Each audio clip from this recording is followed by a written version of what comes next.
Assalamualaikum warahmatullahi wabarakatuh. Saya Raihana Putri Salsabila dari kelompok 7 dengan teman-teman saya yang lain di sini ingin mempresentasikan tentang dana pensiun syariah dari mata kuliah Bank dan Lembaga Keuangan Syariah. Yang pertama, saya ingin menjelaskan tentang pengertian dana pensiun syariah. Menurut Undang-Undang Nomor 11 Tahun 1992, dana pensiun syariah adalah badan hukum yang mengelola dan menjalankan program yang menjanjikan manfaat pensiun. Artinya, dana pensiun dikelola oleh lembaga atau badan hukum yang mengelola program pensiun yang dimaksud untuk memberi kesejahteraan kepada para karyawan di suatu perusahaan, terutama bagi yang telah pensiun. Pensiun sendiri adalah hak seseorang untuk memperoleh penghasilan setelah bekerja sekian tahun dan sudah memasuki usia pensiun atau ada sebab-sebab lain yang sesuai dengan perjanjian yang telah disepakati bersama. Dana pensiun adalah dana pensiun yang dikelola dan dijalankan berdasarkan pada prinsip syariah. Hukum operasional. Landasan hukum operasional dana pensiun adalah undang-undang. Undang-Undang Dana Pensiun Nomor 11 Tahun 1992 merupakan kerangka hukum dasar untuk dana pensiun swasta di Indonesia.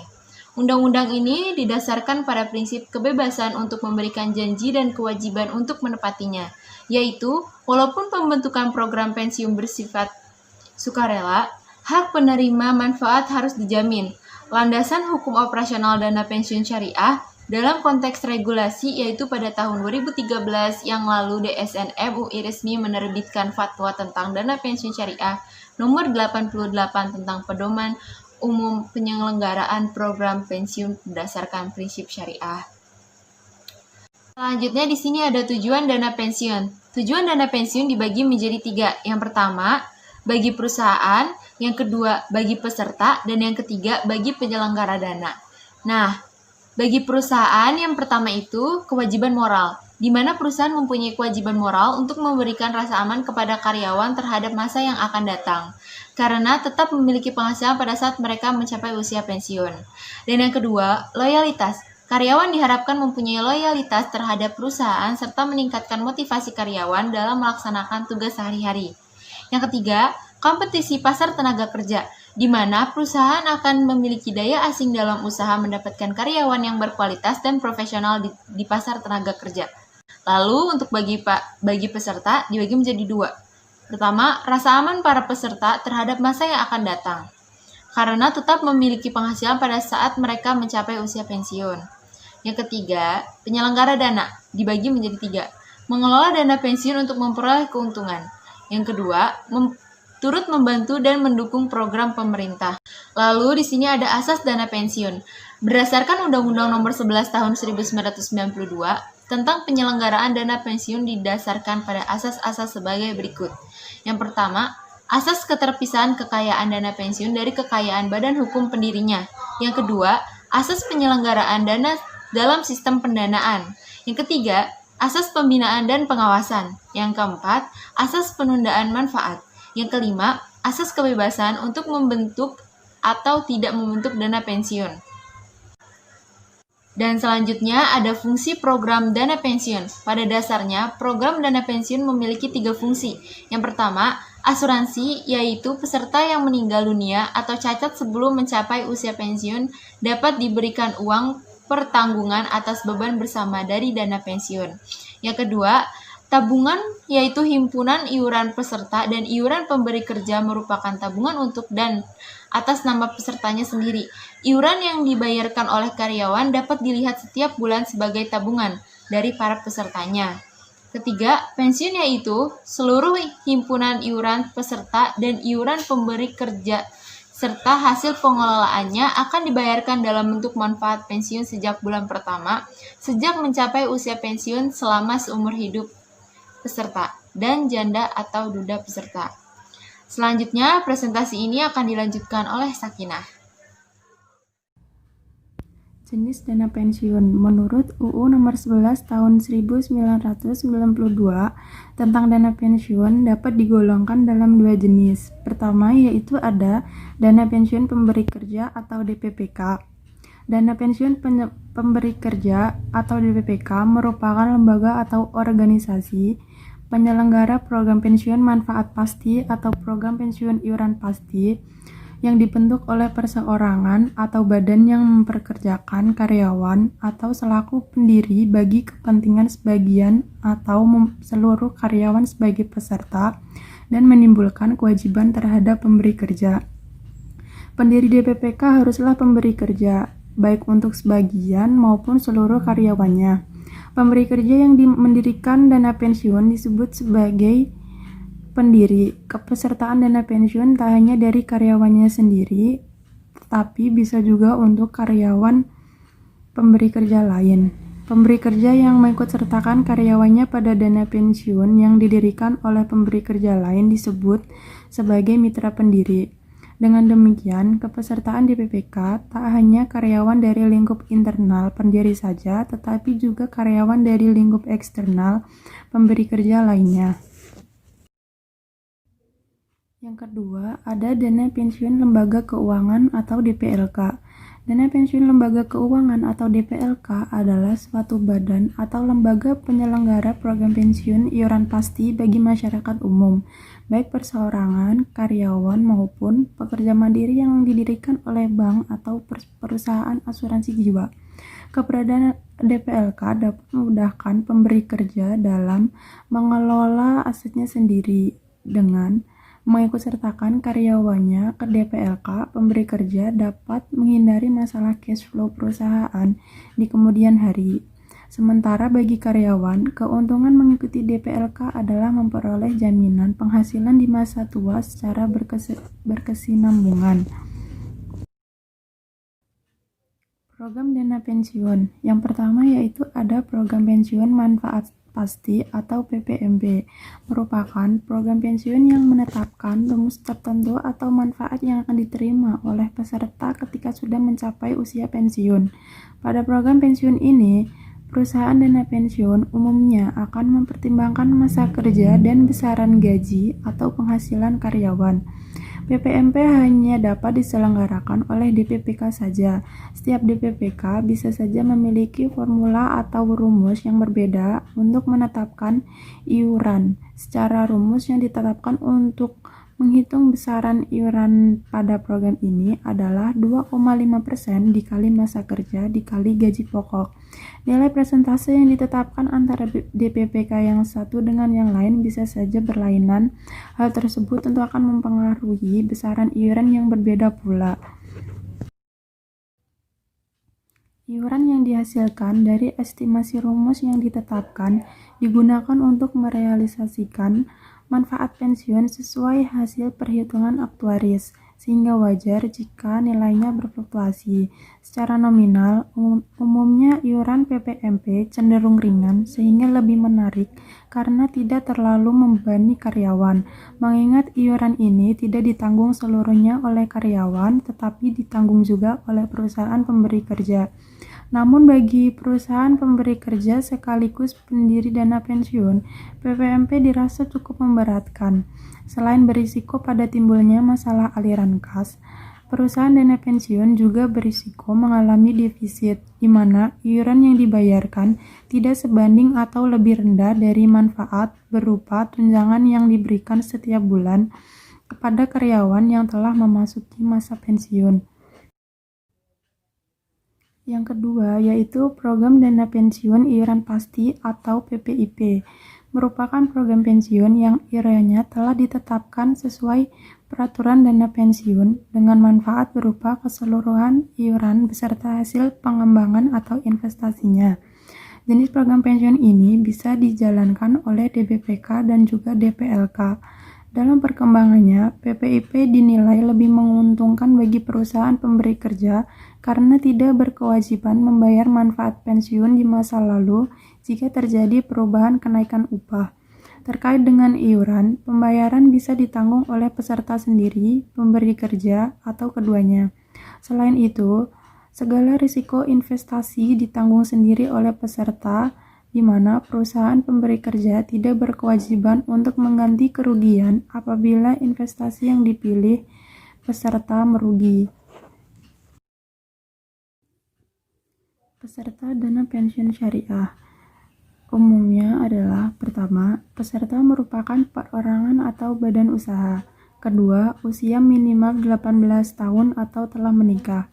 Ketiga, mengisi formulir pendaftaran kepesertaan dana pensiun. Keempat, iuran bulanan dengan minimum jumlah tertentu, misalnya Rp 100.000. Kelima, menyerahkan kopian kartu identitas diri dan data keluarga. Keenam, membayar biaya pendaftaran. Ketujuh, membayar iuran tambahan berupa premi bagi peserta program dana pensiun plus asuransi jiwa. Kedelapan, memenuhi semua akad yang telah ditetapkan oleh dana pensiun. Bismillahirrahmanirrahim. Assalamualaikum warahmatullahi ta'ala wabarakatuh. Alhamdulillah, salatu wassalamu ala sayyidina Rasulillah. Amma ba'd. Di sini perkenalkan, nama saya Yogi Kurniawan dari mata kuliah Bank dan Lembaga Keuangan Syariah. Di sini saya akan menjelaskan tentang sebuah produk dana pensiun syariah. Ada beberapa karakteristik pada produk dana pensiun dengan konsep tabungan, yaitu yang pertama, berbentuk setoran tabungan dengan jadwal penarikan diatur dalam ketentuan dan pada satu syarat-syarat tertentu. Jadi kita tidak boleh mengambil satu tabungan yang telah kita setorkan sesuka hati kita. Kemudian yang kedua, selama masa kepesertaan tidak dilindungi oleh asuransi jiwa. Dan yang ketiga, manfaat pensiun sebesar total iuran dan hasil investasinya. Dan inilah besar kecilnya manfaat dari dana pensiun kita itu akan ditentukan dari berapa besar kontribusi ataupun tabungan yang kita telah setorkan. Kemudian sedangkan karakteristik produk dana pensiun plus asuransi jiwa antara itu ada beberapa. Pertama, berbentuk setoran tabungan dengan jadwal penarikan diatur dalam ketentuan sama dengan pada dana pensiun yang tadi. Kemudian selama masa kepesertaan dilindungi oleh asuransi jiwa, berbeda dengan yang awal tadi, tidak dilindungi oleh asuransi jiwa. Kemudian yang ketiga, manfaat pensiun yang akan diterima itu ada beberapa, seperti manfaat asuransi apabila peserta meninggal dunia sebelum memasuki usia pensiun. Kemudian total iuran ditambah hasil investasinya apabila telah memasuki usia pensiun. Kemudian ada hak-hak seorang peserta dana pensiun. Yang pertama itu menetapkan sendiri usia pensiunnya, yang pada umumnya kebanyakan orang itu antara 45 sampai 65 tahun. Kemudian itu kita bebas menentukan pilihan atau perubahan jenis investasi sesuai dengan keinginan kita. Ketiga, melakukan penarikan sejumlah iuran tertentu selama masa kepesertaan sesuai dengan ketentuan yang berlaku. Keempat, mendapatkan informasi saldo dana pensiun ataupun statement setiap periode tertentu. Ada yang setiap 1 bulan ataupun 3 bulan ataupun 6 bulan sekali, berapa jumlah yang kita setorkan ataupun berapa jumlah total keseluruhan yang sudah kita setorkan. Kemudian menunjuk atau mengganti pihak yang ditunjuk sebagai ahli waris kita. Kita pun berhak untuk menunjuknya, seperti anak kita nantinya ataupun saudara kita ataupun yang lainnya sesuai dengan keinginan kita. Kemudian nomor 6, memilih perusahaan asuransi jiwa guna memperoleh pembayaran dana pensiun bulanan. Nomor 7, mengalihkan kepesertaan ke DPLK lain. Dan nomor 8, memperoleh manfaat pensiun. Kemudian ada beberapa manfaat pensiun yang kita akan dapatkan sebagai peserta dari sebuah lembaga dana pensiun syariah. Pertama itu manfaat pensiun normal. Ini akan diberikan kepada peserta program pensiun yang telah mencapai usia pensiun. Usia pensiun normalnya itu 45 sampai 55 tahun. Kemudian manfaat pensiun dipercepat, artinya ini pensiun jarak yang tadinya normal 45 sampai 55, ini akan dipercepat sampai itu 45 tahun sudah dibayarkan, sudah pensiun. Kemudian manfaat pensiun cacat, ini akan dibayarkan ketika peserta ataupun program berhenti bekerja dikarenakan terjadi kecelakaan kerja, sesuatu yang tidak kita inginkan terjadi dan itu membuat pekerjaan kita terhenti. Kemudian ada pensiun ditunda. peserta ini berhenti bekerja namun belum mencapai usia pensiun normal maupun dipercepat, namun telah menjadi peserta pensiun. Dan ini setidaknya itu yang pensiun ditunda ini setidaknya ia telah mengikuti dana pensiun syariah setidaknya itu 3 tahun, paling sedikit 3 tahun. Kemudian manfaat pensiun janda ataupun duda ini akan kita dapatkan jika peserta program meninggal dunia dan meninggalkan pasangan hidupnya, seperti seorang istri yang telah mengikuti dana pensiun ini, kemudian ya suaminya yaitu meninggal dunia dan dia akan mendapat tunjangan dari dana pensiun ini. Kemudian manfaat pensiun anak ini akan dibayarkan pada anak ahli waris dari peserta pensiun ketika pasangan hidup peserta program pensiun menikah kembali ataupun meninggal dunia. Kemudian ada beberapa perbedaan antara dana pensiun syariah dengan konvensional.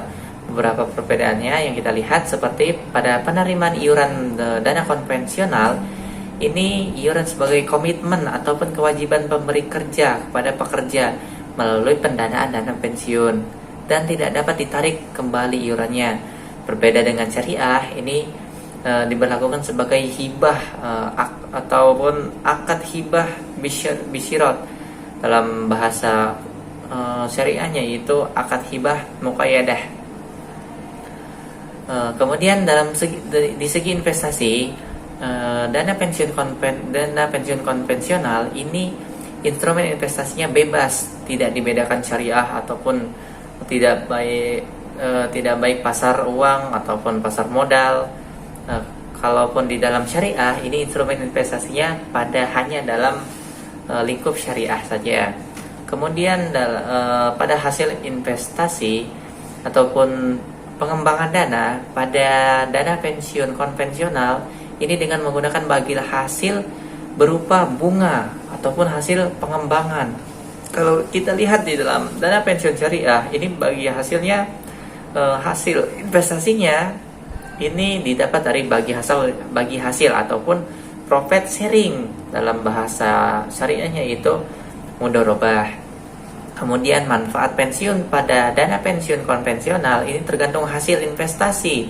Berbeda dengan dana pensiun syariah, ini manfaat yang didapat, manfaat hasil pensiun sesuai dengan investasi syariah.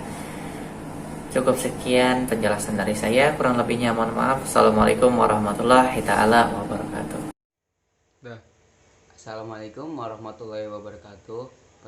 Perkenalkan, nama saya Farul Roji, Fakultas Ekonomi Bisnis dan jurusan Ekonomi Islam.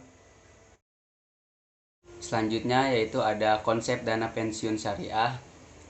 Penyelenggara program pensiun berdasarkan prinsip syariah wajib menggunakan akad, yaitu akad hibah bin syart, yaitu ada juga akad hibah muqayyadah, ada akad wakalah, ada akad wakalah bin ujroh, lalu ada akad mudharabah, ada akad ijaroh, ada akad lain juga diterbitkan oleh Dewan Syariah Nasional Masjid Ulama Indonesia. Lalu selanjutnya itu ada implementasi akad. Akad hibah bin syar dan akad hibah muqayyadah digunakan antara pemberi kerja kepada peserta dalam hal pembayaran iuran. Lalu ada akad wakalah dan akad wakalah bin ujrah digunakan antara pemberi kerja atau peserta dana pensiun yang menyelenggarakan program pensiun berdasarkan prinsip syariah. Lalu ada akad wakalah bin ujroh dan akad mudharabah digunakan antara dana pensiun yang menyelenggarakan program pensiun berdasarkan prinsip syariah dan pihak ketiga yang menyelenggarakan kegiatan berdasarkan pelimpahan kuasa dari dana pensiun yang diselenggarakan program pensiun berdasarkan prinsip syariah dengan imbalan jasa atau fee. Ada akad ijaroh digunakan antara dana pensiun yang menyelenggarakan program pensiun berdasarkan prinsip syariah dan pihak ketiga untuk pemindahan hak guna atas barang atau jasa dalam waktu tertentu dengan pembayaran sewa atau akad ujroh. Lalu itu ada iuran. Pembayaran iuran bagi penyelenggara program pensiun berdasarkan prinsip syariah dilakukan berdasarkan prinsip syariah tersebut.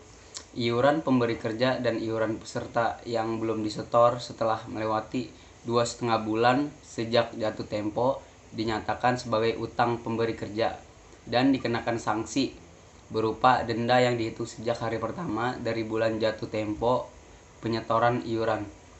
Lalu ada sanksi berupa denda sebesar denda yang layak diper bulan dari akumulasi tunggakan iuran.